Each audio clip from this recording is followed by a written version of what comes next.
Well, hello everyone. Today I bring you part 2 of the sprinkler leak situation.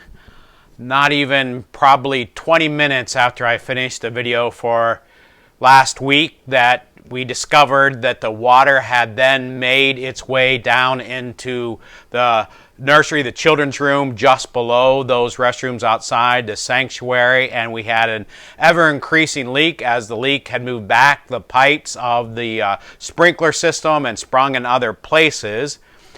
Fortunately, they were able to come back out, and they think they now have it closed off to this area and hopefully closed off to any more leaks sprouting.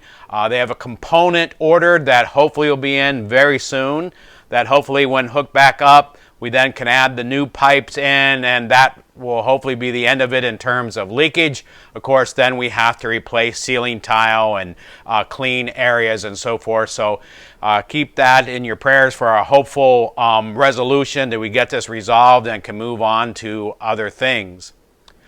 Today I also wanted to first announce that we will have another parking lot worship service with Holy Communion on Sunday, July 18th at 11 a.m. That'll be following the second service.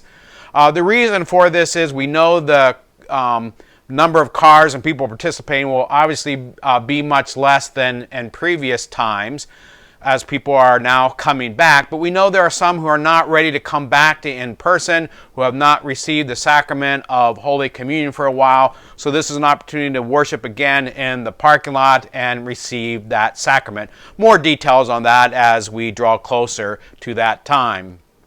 In the meantime, we continue to post online worship and will continue to do so for the foreseeable future. We are now back in person worship, and it's been great to welcome some familiar faces coming back into our place, as we know that some, especially children, are not yet eligible for that vaccine, and so people are appropriately cautious about that. We continue to hope that that age for vaccination approval and so forth goes through, and that children can get that, and others who have just for whatever reason not been able to get that vaccine soon do, and we can return and then go to life in the new normal. In the meantime, we continue to work on different aspects of normalizing what worship will be like as we look into the future, as well as other components of our ministry together. And I hope during this time you as well are getting some time for enjoyment, refreshment. You know, it's sort of great to go out again if you're in that position, to go places again. I know a lot of people are planning vacations. I know that I'm going to be gone several times in the month of July as well. Just one more thing.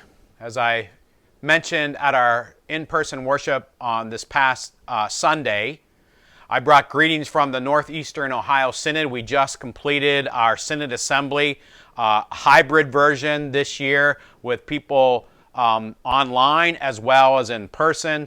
That assembly finished on Saturday afternoon, and then immediately following that service, there was the installation of our new bishop who was elected last fall, Bishop Laura Barbans. She was installed by our presiding bishop, Elizabeth Eaton, who was here back in familiar turf here in Northeastern Ohio. So we officially congratulate and welcome Bishop Barbans and the work she's doing. We'll be hearing more about that, I'm sure, in the coming months. And we continue to pray for our wider church as they grapple with what all the pandemic and the changes that it means for us as a Christian body of faith. In the meantime, take care, dear church.